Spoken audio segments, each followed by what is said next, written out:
Hi everyone, today I'm packing for a photography trip to Namibia where I will shoot both landscape and wildlife photography. Every time I go for a trip like this, I get a lot of questions about what gear I'm using for my photography. So in this video, I will show you what I'm packing.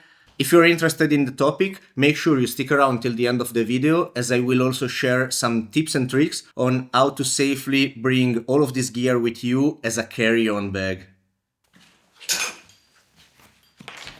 Let's start with the backpack.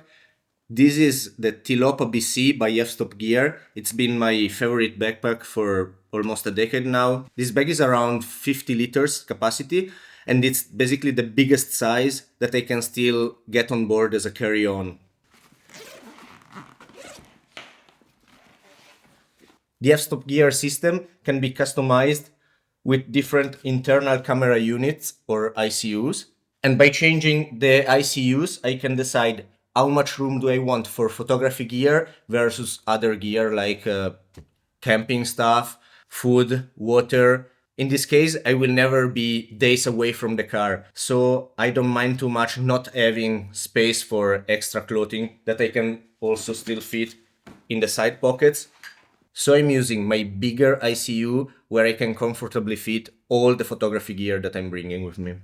This bag also features a number of pockets, like here in the back, where I can fit memory cards, batteries, and other essentials in a very organized way that is very useful in the field, as I always want to be very organized, knowing exactly where every piece of gear is.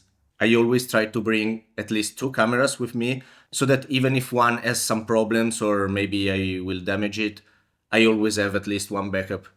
My main camera will be the Canon R5. It has an amazing quality, really love this one. It's been my go-to camera since it was released basically.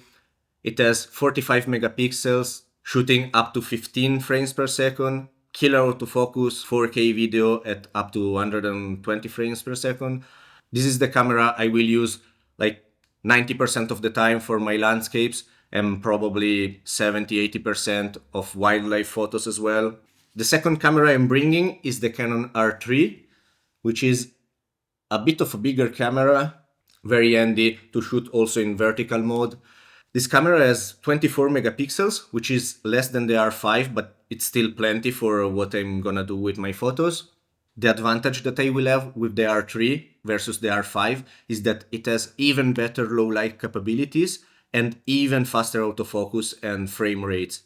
So the R3 will be my go-to camera for low light conditions, nightscapes maybe, and it will also be my main camera to shoot fast action, like flying birds for example. The main lens I will use on this trip is the Canon 100 to 500 RF.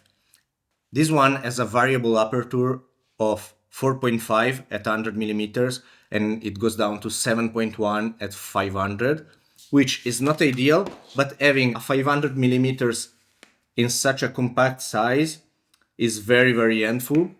I will keep this one on the R5 for most of the trip. It's very, very good for wildlife, as I can zoom in, get a tight portrait, zoom out, get an environmental shot, getting shots like this, and this. This is a lens I will also be using a lot for landscape photography, as most of the landscapes in Namibia are very, very wide with distant subjects, and it's very difficult to get a compelling composition using a wide angle. In this type of situation, the compression that a telephoto can give us is very handy, where we are compressing a subject and a background that are actually very far to each other to create a compelling composition.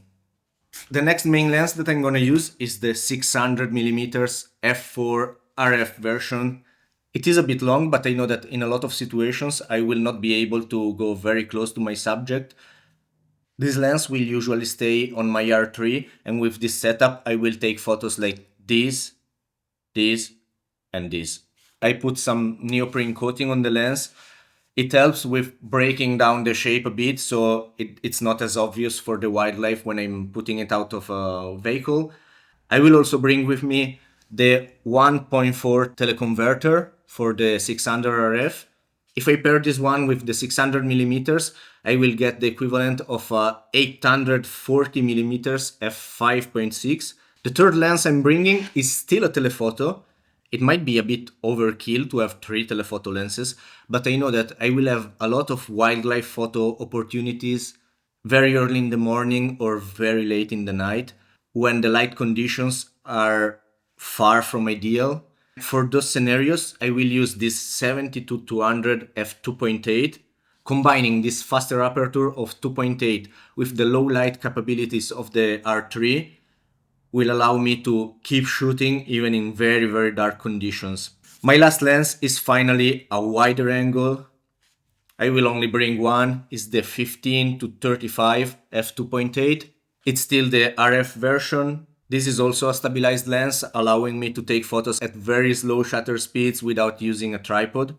I know that I will have some very good Milky Way conditions at some point during the trip, and I want to take some night photography at that point.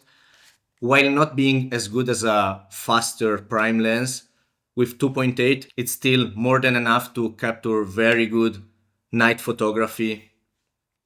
When traveling for a few weeks in these remote locations, I always bring with me my MacBook Pro. I have the 13 inches version. I also need a lot of accessories that I bring in this pouch here. It's also by F-Stop Gear. I have some SSD drives. Here I have a Samsung 4 terabyte drive and 2 SanDisks, 2 terabytes each. So I have a total of 8 terabytes. I only consider half of this. So I consider that I have 4 terabytes of capacity because I always want at least 2 separate copies of my files in case one drive gets damaged or lost. Then here I have a few USB-C to USB-C cables. My camera batteries can also be charged directly through a USB-C. It's not the ideal way of charging them. It's faster to use a real battery charger, but having this backup option is always very good.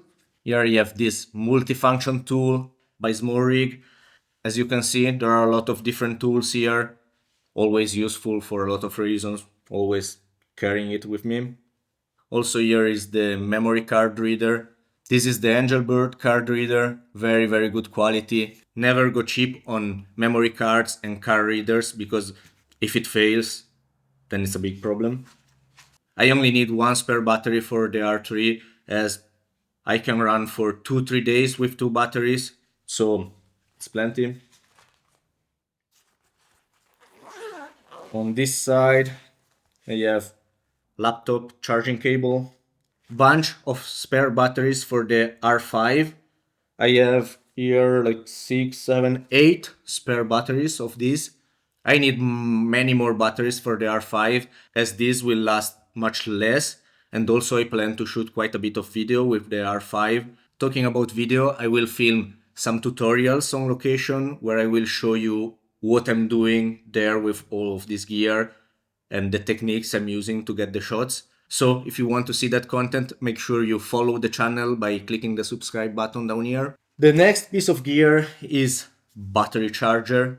I have this multi-port USB-C charger, Satechi, I don't know how to pronounce this. It's not super cheap. Another piece of gear where you want to buy a good one and a very powerful one. I think this one is like 160 watts. This is enough to simultaneously charge my laptop, my 2 cameras, and my phone at one time. Very useful. And finally, my memory cards. Again, I'm using Angelbird memory cards. It's 256 gigabytes. Might seem a lot, but I don't want to be changing cards in the middle of the action. I typically put one in the morning and it has to last for the full day. These are not the cheapest cards on the market, but they are very, very fast. That means I can shoot longer bursts of images. And also it's much faster to download the files and store them in the SSDs. So very, very useful to have a fast card. Another essential piece of gear is a good pair of binoculars. There is no need to get something super fancy and super expensive. I would only suggest not to go with something super, super cheap. Something mid-range, like around 500 euros, would be very good for the needs of a safari photography trip. On these trips to remote locations, I also bring with me a Garmin Enrich Mini, just for safety purposes. I will have 2 camera straps for my cameras. These are the Peak Design camera straps, very handy. I don't like too much to have straps on my cameras, especially when using it inside of a vehicle, but sometimes I might still need it. These ones are very fast to lock and unlock. In most safari scenarios, it will be very, very dusty. My first line of defense is this lens pen. It has a brush on one side that I can use to quickly brush off dust from both the cameras or the front element of the lenses.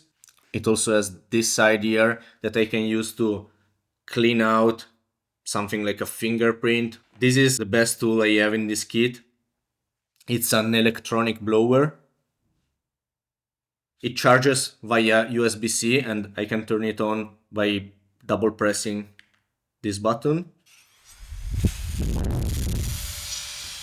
There is a power regulation here, and there is this optical version that I can use to directly blow inside of the sensor and get rid of that dust. I also have some classic cleaning paper for lenses. If I get some dust on the sensor and the blower is not enough, then I have this brush here from Visible Dust. Oop. This one is specific for sensors. I would only use it for that. I also bring some swabs for sensors. I try not to use these ones because I don't like touching the sensors. If nothing else works, this is the way to go.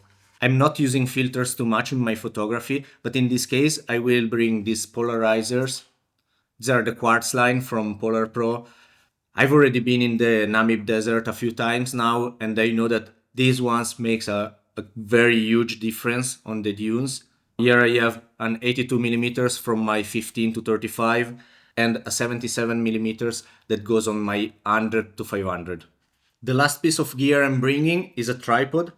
I'm bringing this very old carbon fiber Manfrotto. This one has been around for more than 10 years now and is still doing a good job. I'm bringing this one because it's very light and very packable. I will not use the tripod with the 600 millimeters, so this one, even if it's small, is more than enough. Okay, now it's time to get all of this gear on board. And this is always a problem because most airlines have a limit that is usually 8 kilos or 10 kilos maximum. All of this gear in the same bag is clearly more than that.